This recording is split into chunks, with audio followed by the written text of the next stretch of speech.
Fresh doubts have emerged over Kelechi Iheanacho's Celtic future after a stunning report from Brazil. We have also got two Premier League clubs going head-to-head for one of Celtic's star midfielders, an ex-Real Madrid striker on the radar, a goalkeeper target slipping away to a rival club, and Martin O'Neill facing fresh criticism over a January transfer decision that is looking worse by the day.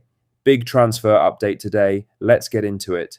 But first, make sure you like this video and subscribe to the channel for more Celtic content. Fresh doubts have emerged over whether Kelechi Iheanacho actually has a future at Celtic, with a surprising report from Brazil throwing the situation back into the spotlight. For weeks there had been growing optimism that the Nigerian striker would stay at Parkhead beyond the summer. His form during the run-in was outstanding. From April onwards he scored 6 goals in 9 substitute appearances, including crucial winners against Dundee, Hibernian and Motherwell, as Celtic stormed to an unlikely league and cup double.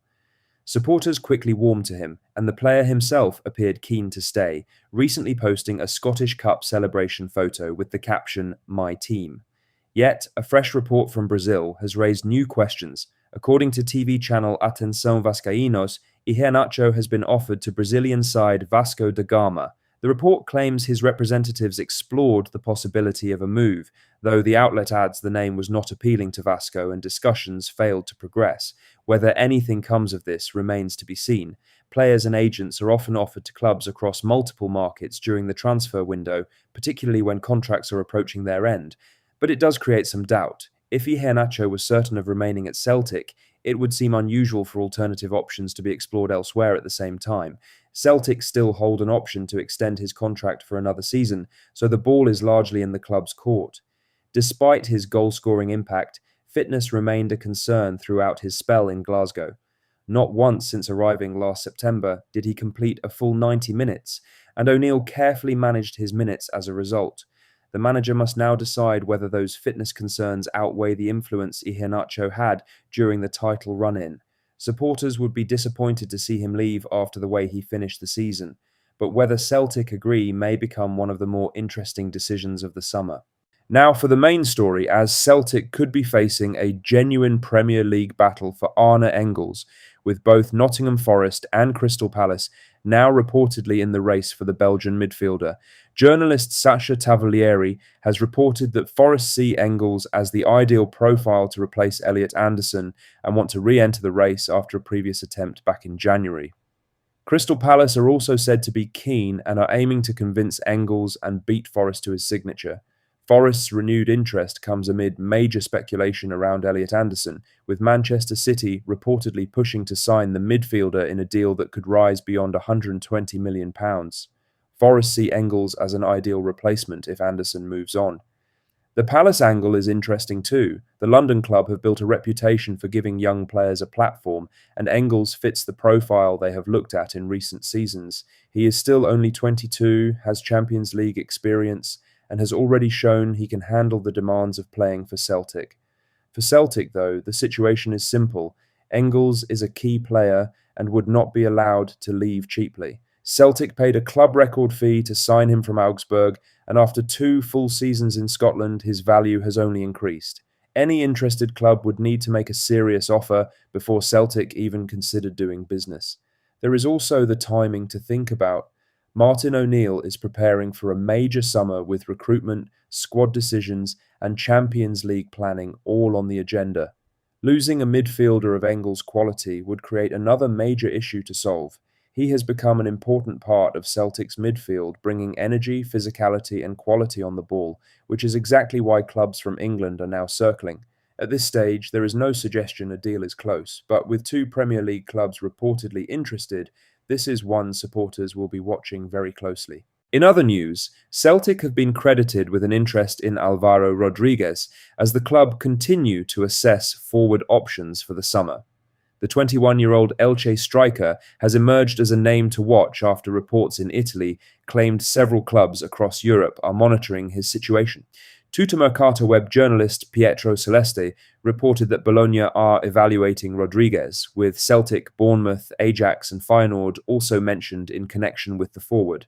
For Celtic, the profile is what makes this interesting. Rodriguez is not another small mobile attacker who drifts across the front line. He is a 6'4" centre forward who would give Celtic a very different option through the middle, which is something the squad has lacked at times.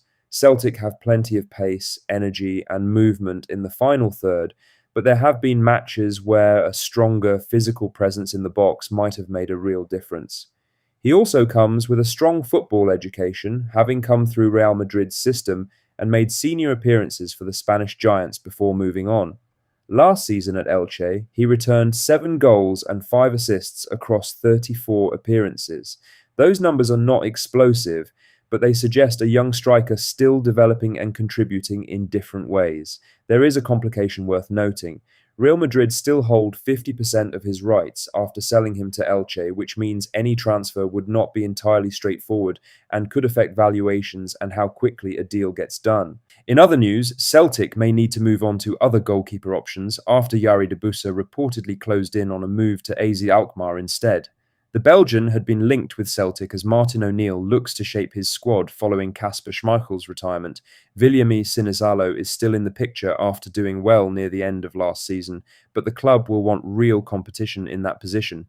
If Debusa was one of the names being looked at, this one now appears to be slipping away. According to Voetbal International journalist Sander Janssen, AZ and Go Ahead Eagles have reached a verbal agreement, with Debusa having already agreed personal terms with AZ and only the final details still to be sorted before he signs a long-term deal. Earlier reports in the Netherlands claimed AZ were trying to move quickly, and it appears they have done exactly that.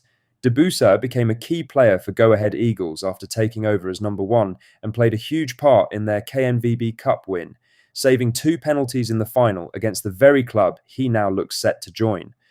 Go Ahead also seemed ready for this, having already signed Norwegian goalkeeper Ketil Haug from Toulouse, which suggested they were preparing for Debusa to move on.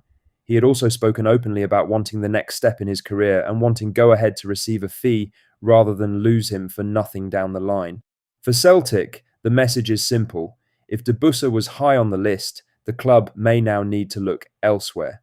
Goalkeeper recruitment remains one of the key areas to watch this summer, and with other clubs moving fast, Celtic cannot afford to let their own search drag on much longer. Lastly, Elijah Just's performances at the World Cup are only increasing the number of Celtic supporters wondering what might have been, with fresh claims emerging that Martin O'Neill rejected the chance to sign him back in January. The Motherwell attacker has carried his excellent Premiership form onto the biggest stage, grabbing a brace for New Zealand in their 2-2 draw with Iran. Had Celtic moved in January, they may well have landed him for a significantly lower fee. Now, after starring in both Scotland and at the World Cup, any potential deal is likely to be considerably more expensive. That's all the latest Celtic news for today. Make sure to hit that like button, subscribe if you haven't already, and drop a comment below with your thoughts. I'll see you in the next one. Hail, hail.